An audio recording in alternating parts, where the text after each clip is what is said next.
ಏನ್ ಗುರು, ನಿನ್ನೆ match prediction fully ಆಗಿ ಫ್ಲಾಪ್ ಆಗಿರುವಂತದ್ದು ನನ್ನ ಪ್ರಿಡಿಕ್ಷನ್ಸ್. ಹಾಗಾಗಿ ಯಾರು ಕೂಡ ಬೇಜಾರಾಗ್ಬಿಡಿ, ಬೈಕೊಂಬೇಡಿ.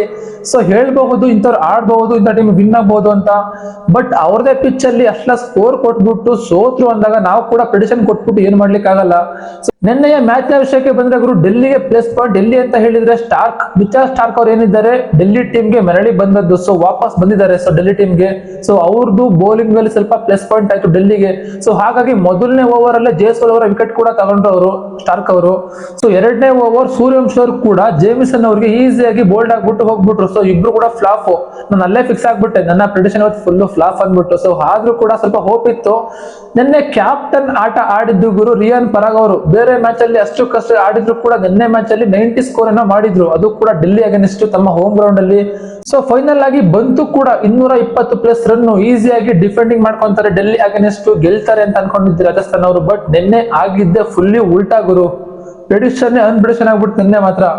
ಸೊ ಹಾಗಾಗಿ ಡೆಲ್ಲಿಯ ಬೌಲರ್ಸ್ ಏನಿದ್ದಾರೆ ಗುರು, 6 ವಿಕೆಟ್ ನ ತೆಗೆದ್ರು ರಾಜಸ್ಥಾನ್ ಅವ್ರದ್ದು. ಸೊ ಫೈನಲ್ ಆಗಿ ಡೆಲ್ಲಿ ರಾಜಸ್ಥಾನ್ ಅಗೇನ್ಸ್ಟ್ ಅವರ ಹೋಮ್ ಗ್ರೌಂಡ್ ಅಲ್ಲಿ ಡೆಲ್ಲಿ ನಿನ್ನೆ ಗೆದ್ದು ಬೀಗಿದ್ದು. ಸೊ ಸಕ್ಕದಾಗಿತ್ತು ಮ್ಯಾಚ್ ಅಂತೂ.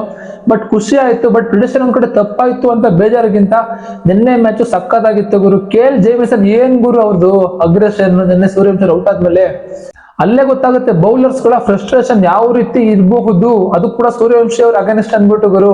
ಏನಾದ್ರು ಬಿಟ್ಕೊಂಡಿದ್ರೆ ಮಾತ್ರ ಅವ್ರಂತೂ ಗೊತ್ತಲ್ಲ, ಬಾಲ್ ಟು ಬಾಲ್ 6-4 ಅಂತೂ ಹಿಗ್ಗ ಮುಗ ಹೊಡ್ತಾ ಹೊಡಿತಾರೆ. ಸೊ ನಿನ್ನೆ ಮ್ಯಾಚ್ ಅಲ್ಲಿ ಕೂಡ ಅವರು ಆಡ್ತಾ ಇದ್ರು ಚೆನ್ನಾಗಿ. ಬಟ್ ಏನ್ ಆಡ್ಬೇಕಿತ್ತು, ಸ್ಟಾರ್ಟ್ ಮಾಡ್ಬೇಕಿತ್ತು ಆಡ್ಲಿಕ್ಕೆ. ಎರಡನೇ ಓವರ್ ಅಲ್ಲಿ ಈಸಿಯಾಗಿ ಬೋಲ್ಡ್ ಆಗ್ಬಿಟ್ರು, ಅದು ಕೂಡ ಯಾರ್ ಕಾರ್ ಲೆಂತ್ ಬಾಲ್ ಅದು ಈಸಿಯಾಗಿ ಬೋಲ್ಡ್ ಆಗ್ಬಿಟ್ಟು ಹೋಗ್ಬಿಟ್ರು. ಸೊ ಈಗ ನಾನು ಹೇಳೋದೇನು ಅಂತಂದ್ರೆ ಗುರು, ನೀನ್ ಕೊಡೋ ಪ್ರಿಡಿಕ್ಷನ್ ಒಂದು ಕೂಡ ಸರಿ ಆಗ್ತಾ ಇಲ್ಲ ಅಂತ ನೀವು ಹೇಳ್ಬೋದು. ಬಟ್ ನಾವು ಕೂಡ ಗುರು ಅನಲೈಸ್ ಮಾಡ್ಬಿಟ್ಟು ಹೇಳಿರ್ತೀವಿ ಇಂಥ ಟೀಮ್ ವಿನ್ ಆಗಬಹುದು. ಆ ಪಿಚ್ ಅಲ್ಲಿ ನಿನ್ನೆ ಈಸಿಯಾಗಿ ಬ್ಯಾಟಿಂಗ್ ತಗೊಂಡ್ರಲ್ವಾ, ನೀವೇ ನೋಡಿ 220+ ರನ್ ಈಸಿಯಾಗಿ ಅವರು ಡಿಫೆಂಡಿಂಗ್ ಮಾಡೋ ನನ್ನ ಮ್ಯಾಚ್ ಅದು. ಸೊ ಆದ್ರೂ ಕೂಡ ಅವ್ರೇನ್ ಮಾಡ್ಕೊಂಡ್ರು, ಬೌಲರ್ಸ್ ಓಡಿಸ್ಕೊಂಡ್ರು. ಸೊ ಹಾಗಾಗಿ ನಾವು ಕೂಡ ಹೇಳ್ಬೋದು ಅಷ್ಟೇ, ಇಂಥ ಪ್ಲೇಯರ್ಸ್ ಆಡಬಹುದು, ಪ್ಲೇಯರ್ಸ್ ಪ್ರಿಡಿಕ್ಷನ್ ಕೂಡ ತಪ್ಪಾಗ್ಬೋದು. ಬಟ್ ಅಲ್ಲಿ ಸ್ಕೋರ್ ಇತ್ತು ಅಲ್ವಾ. ಸ್ಟಾರ್ಟಿಂಗ್ ಇಬ್ರು ಬ್ಯಾಟ್ಸ್ಮನ್ ಆಡಿಲ್ಲ, ಓಕೆ. ರಿಯಾನ್ ಪರಾಗ್ ನನ್ನ ಕ್ಯಾಪ್ಟನ್ ಆಟ ಆಡ್ಬಿಟ್ಟು ಸ್ಕೋರ್ ಅಂತೂ ತಗೊಬಂದ್ರು 220+ ರನ್ಗಳನ್ನ. ಸೊ ಹೌದಲ್ವಾ, ಗೆಲ್ಲೋ ಮ್ಯಾಚ್ ಅಲ್ವಾ ರಾಜಸ್ಥಾನ್ ರಾಯಲ್ಸ್ ಅವರು. ಸೊ ಬಿಡಿ ಹೋಗ್ಲಿ, ನಾನು ಹೇಳ್ಬೋದು ಅಷ್ಟೇನೆ, ಅನಲೈಸ್ ಮಾಡ್ಬೋದು ಇಂಥ ಪ್ಲೇಯರ್ಸ್ ಅಗೇನ್ಸ್ಟ್ ಅಂತ. ಇಂಥ ಪ್ಲೇಯರ್ಸ್ ಇಂಥ ಪಿಚ್ ಅಲ್ಲಿ ಸ್ಟಾಟ್ಸ್ ಚೆನ್ನಾಗಿದೆ, ಬೌಲರ್ಸ್ ಅಗೇನ್ಸ್ಟ್ ಆಡಬಹುದು ಅಂದ್ಬಿಟ್ಟು. ನನಗೆ ಮುಂಚೆನೆ ಹೇಳಿದೆ, ಡೆಲ್ಲಿಗೆ ನನ್ನ ಪ್ಲಸ್ ಪಾಯಿಂಟ್ ಬಂದ್ಬಿಟ್ಟು ಸ್ಟಾರ್ಕ್ ಅವರು. ಅವರ ಬೌಲಿಂಗ್ ಯಾವ ತರ ಬರ್ತೀನಿ ಅಂತ ಗೊತ್ತೇ ಇದೆ, ಬೆಂಕಿ ಮಾತ್ರ. ಅವರ ಬೌಲಿಂಗ್ ಮಾತ್ರ ಸಕ್ಕತ್ತಾಗಿತ್ತು. ಫಸ್ಟ್ ಓವರ್ 3ನೇ ಬಾಲ್ ಜೇಸ್ವಾಲ್ ಅವ್ರು ಈಸಿ ವಿಕೆಟ್ ತಗೊಬಿಟ್ರು ಕ್ಯಾಚಸ್ ನ. ಸೊ ಹಾಗಾಗಿ ನಾವು ಇಂಥ ಪ್ಲೇಯರ್ಸ್ ಆಡಬಹುದು ಅಂತ ಹೇಳಿದ್ರು ಕೂಡ ಅಲ್ಲಿ ಆಡ್ದ ಹೋದ್ರೆ ನಾವೇನು ಮಾಡ್ಲಿಕ್ಕೆ ಆಗಲ್ಲ. ಸ್ವಲ್ಪ ಹೇಳ್ಬೋದು ಅಷ್ಟೇ ಪ್ರಿಡಿಕ್ಷನ್, ಇಂಥವ್ರು ಆಡಬಹುದು, ಇಂಥ ಟೀಮ್ ವಿನ್ ಆಗಬಹುದು ಪಕ್ಕ ಅಂದ್ಬಿಟ್ಟು. ಸೊ ನೋಡಿ, ಅವತ್ತು 260+ ರನ್ಗಳನ್ನ ಈಸಿಯಾಗಿ ಪಂಜಾಬ್ ಅವರು ಡೆಲ್ಲಿ ಅಗೇನ್ಸ್ಟ್ ಚೇಸ್ ಮಾಡಿದ್ರು, ಅದು ಅವರ ಪಿಚ್ ಅಲ್ಲೇ. ಸೊ ಅಲ್ಲೂ ಕೂಡ ಡೆಲ್ಲಿ ಇವತ್ತು ಗೆಲ್ಲ ಮ್ಯಾಚ್ ಹೌದಲ್ವಾ.